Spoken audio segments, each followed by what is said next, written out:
Bismillahirrahmanirrahim. Assalamualaikum warahmatullahi wabarakatuh. Yang kami hormati Bapak Raiski Renaldi Pramesha, SE, ME, selaku dosen mata kuliah Grand Economy and Trades, serta rekan-rekan yang kami banggakan. Perkenalkan, nama saya Rano Manza, NPM 205-101-0193. Perkenalkan, nama saya Selva Octavia, NPM 205-101-0158. Perkenalkan, saya Tiara Lestari Nurfadila dengan NPM 205-101-0212. Perkenalkan, nama saya Ulfa Sofiana dengan NPM 205101017. Baiklah, di sini kami dari kelompok 6 akan mempresentasikan hasil kerja kelompok kami yang berjudul Analisis Manfaat dan Biaya Sosial. Langsung saja, kriteria dan jenis pengukuran. Dalam menentukan manfaat dan biaya suatu program atau proyek harus dilihat secara luas pada manfaat dan biaya sosial dan tidak hanya pada individu saja. Oleh karena itu, menyangkut kepentingan masyarakat luas, maka manfaat dan biaya dapat dikelompokkan dengan berbagai cara. 1. Real, primer, sekunder, tangible, intangible, internal, eksternal. 2. Semu. Primer, salah satunya yaitu mengelompokkan manfaat dan biaya suatu proyek secara real dan semu.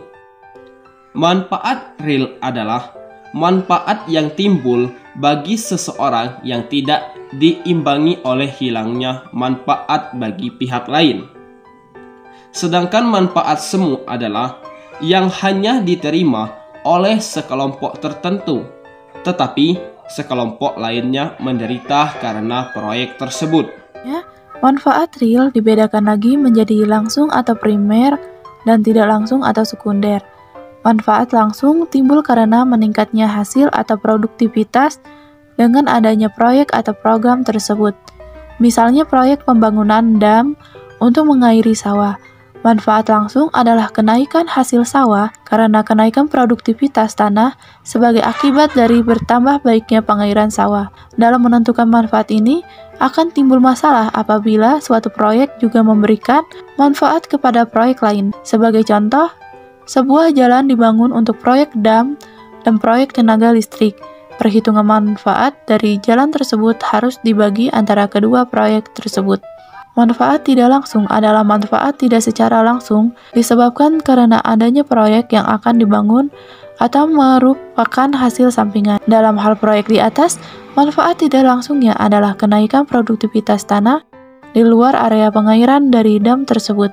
Manfaat tidak langsung ini dapat menjadi luas sekali, tergantung dari sejauh mana memasukkan manfaat tidak langsung ke dalam analisis. Adanya dam juga dapat pula memberikan manfaat lain seperti sebagai tempat rekreasi, pusat tenaga listrik, tempat penghijauan, dan sebagainya. Semua manfaat tidak langsung ini dapat dimasukkan ke dalam perhitungan manfaat dari proyek yang akan dibangun pemerintah. Baik, untuk materi yang selanjutnya, yaitu jenis-jenis alat ukur. Berdasarkan sifat aslinya, alat ukur dapat dibedakan menjadi alat ukur langsung, alat ukur pembanding, alat ukur standar, alat ukur kaliber batas, dan alat ukur bantu. Alat ukur langsung yaitu alat ukur yang dilengkapi dengan skala ukur yang lengkap sehingga hasil pengukuran dapat langsung diperoleh. Contohnya jangka sorong dan mikrometer.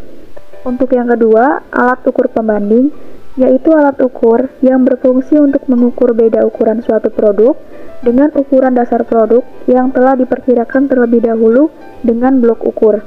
Contohnya, dial indikator. Yang ketiga, alat ukur standar, yaitu alat ukur yang hanya dilengkapi dengan satu skala nominal tidak dapat memberikan hasil pengukuran secara langsung dan digunakan untuk alat kalibrasi dari alat ukur lainnya. Contohnya, blok ukur.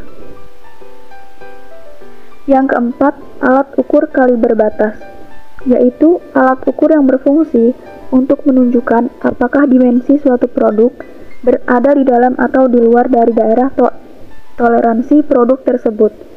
Contohnya, kaliber lubang dan kaliber poros. Untuk yang terakhir, yaitu alat ukur bantu, adalah alat ukur yang berfungsi untuk membantu dalam proses pengukuran. Sebenarnya alat ini tidak bisa mengukur objek, namun karena peranannya sangat penting dalam pengukuran, maka alat ini dinamakan juga dengan alat ukur. Contohnya, stand magnetik, batang lurus, dan meja rata. Berdasarkan sifat turunannya dapat dibedakan menjadi dua.